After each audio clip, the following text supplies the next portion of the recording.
Ezekiel അധ്യായം 43. കർത്താവിൻ്റെ മഹത്വം മടങ്ങി വരുന്നു.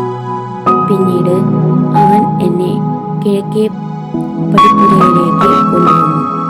ഇസ്രായേലിൻ്റെ ദൈവത്തിൻ്റെ മഹത്വം അതാ കിഴക്ക് നിന്ന് വരുന്നു. അവിടുത്തെ ആഗമനത്തിൻ്റെ ശബ്ദം പെരുവെള്ളത്തിൻ്റെ ഇരമ്പൽ പോലെയായിരുന്നു. ഭൂമി അവിടുത്തെ തേജസ് കൊണ്ട് പ്രകാശിച്ചു. നഗരം നശിപ്പിക്കാൻ അവിടുന്ന് വന്നപ്പോൾ എനിക്കുണ്ടായ ദർശനവും കേബാർ നദീതീരത്ത് വെച്ച് എനിക്കുണ്ടായ ദർശനവും പോലെ തന്നെയായിരുന്നു ഇപ്പോഴത്തേതും. ഞാൻ കമിഴ്ന്നു വീണു. കർത്താവിൻ്റെ മഹത്വം കിഴക്കേ പടിപ്പുരയിലൂടെ ദേവാലയത്തിൽ പ്രവേശിച്ചു. അപ്പോൾ ആത്മാവ് എന്നെ ഉയർത്തി ഉള്ളിലെ അങ്കണത്തിലേക്ക് കൊണ്ടുവന്നു. അതാ ദൈവമഹത്വം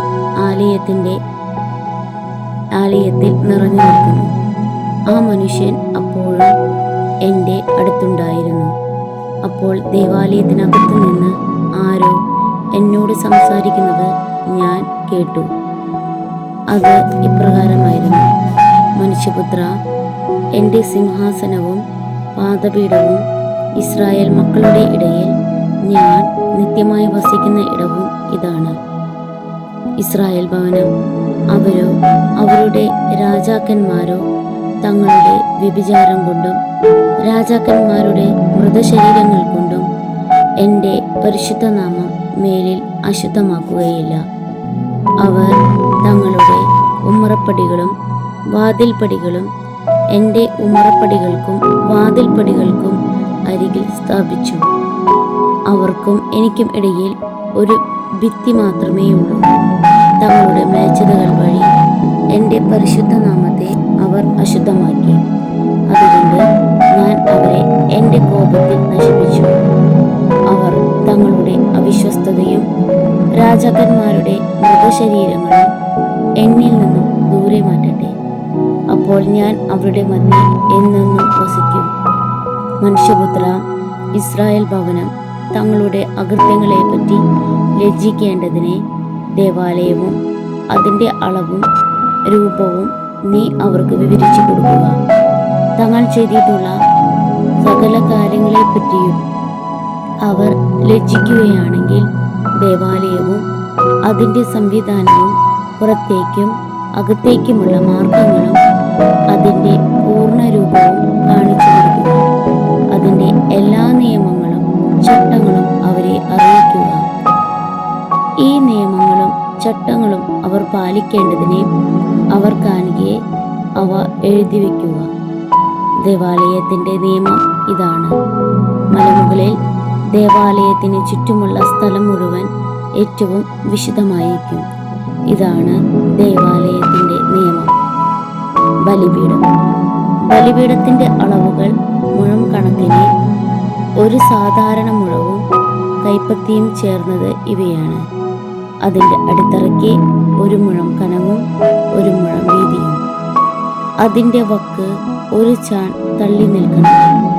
ബലിപീഠത്തിൻ്റെ ഉയരം ഇതാണ്: അടിത്തറ മുതൽ അടിത്തട്ട് വരെ 2 മുഴം ഉയരവും 1 മുഴം വീതിയും. അടിത്തട്ട് മുതൽ മേൽത്തട്ട് വരെ 4 മുഴം വീതിയും. ബലിപീഠത്തിൻ്റെ അടുപ്പിന് 4 മുഴം ഉയരം. അതിന്മേൽ ഓരോ മുഴവും ഉയരത്തിൽ തള്ളി നിൽക്കുന്ന 4 കൊമ്പുകൾ. 12 മുഴം നീളവും 12 മുഴം വീതിയുമുള്ള സമചതുരമായിരിക്കണം അടുപ്പ്. 14 മുഴം നീളവും 14 മുഴം വീതിയുമുള്ള സമചതുരമായിരിക്കണം ബലിപീഠത്തിൻ്റെ തട്ട്. ചുറ്റുമുള്ള അവയ്ക്ക് 1/2 മുഴവും ചുവട് ചുറ്റിനും 1 മുഴം വീതിയിലായിരിക്കണം. ബലിപീഠത്തിൻ്റെ പടികൾ കിഴക്കോട്ട് ദർശനമായിരിക്കണം. അവൻ എന്നോട് പറഞ്ഞു: മനുഷ്യപുത്ര, ദൈവമായ കർത്താവ് അരുളി ചെയ്യുന്നു, ബലിപീഠത്തെ സംബന്ധിച്ച നിയമങ്ങൾ ഇവയാണ്. ദഹനബലിക്കും രക്തം തളിക്കലിനും വേണ്ടി ഇത് സ്ഥാപിക്കപ്പെടുന്ന ദിവസം എന്നെ ശുശ്രൂഷിക്കാൻ എന്നെ സമീപിക്കുന്ന സാദോക്കിൻ്റെ കുടുംബത്തിൽപ്പെട്ട ലേവ്യ പുരോഹിതർക്ക് പാപപരിഹാര ബലിയായി ഒരു കാളക്കുട്ടിയെ കൊടുക്കണം. ദൈവമായ കർത്താവ് അരുളി ചെയ്യുന്നു, അതിൽ നിന്ന് കുറേ രക്തമെടുത്ത് ബലിപീഠത്തിൻ്റെ 4 കൊമ്പുകളിലും തട്ടിൻ്റെ 4 കോണുകളിലും ചുറ്റുമുള്ള വക്കിലും പുരട്ടുക. അങ്ങനെ അതിനെ പാപത്തിൽ നിന്ന് പവിത്രീകരിക്കുകയും അതിനുവേണ്ടി പരിഹാരം ചെയ്യുകയും വേണം. നീ പാപപരിഹാര ബലിക്കുള്ള കാളക്കുട്ടിയെ വിശുദ്ധ സ്ഥലത്തിൽ നിന്ന് പുറത്ത് ദേവാലയത്തിൻ്റെ വകയായി നിശ്ചയിക്കപ്പെട്ട സ്ഥലത്ത് വെച്ച് ദഹിപ്പിക്കണം.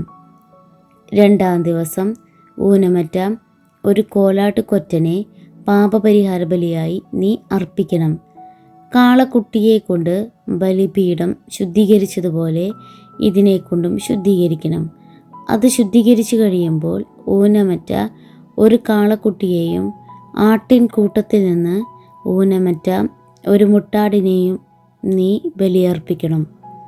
നീ അവയെ കർത്താവിൻ്റെ സന്നിധിയിൽ കൊണ്ടുവരണം. പുരോഹിതന്മാർ അവയുടെ മേൽ ഉപ്പ് വിതറി അവയെ ദഹനബലിയായി കർത്താവിന് സമർപ്പിക്കും. പാപപരിഹാര ബലിയായി ഒരു കോലാടിന് വീതം 7 ദിവസത്തേക്ക് നീ ബലിയർപ്പിക്കണം.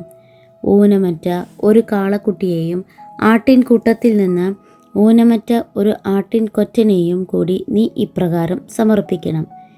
7 ദിവസത്തേക്ക് അവർ ബലിപീഠത്തിനു വേണ്ടി പരിഹാരം ചെയ്യുകയും അത് ശുദ്ധീകരിക്കുകയും അങ്ങനെ അതിനെ പ്രതിഷ്ഠിക്കുകയും വേണം. 8-ാം ദിവസം മുതൽ നിങ്ങളുടെ ദഹനബലികളും സമാധാന ബലികളും പുരോഹിതന്മാർ ബലിപീഠത്തിൽ സമർപ്പിക്കും. അപ്പോൾ ഞാൻ നിങ്ങളെ സ്വീകരിക്കും. ദൈവമായ കർത്താവ് അരുളി ചെയ്തിരിക്കുന്നു.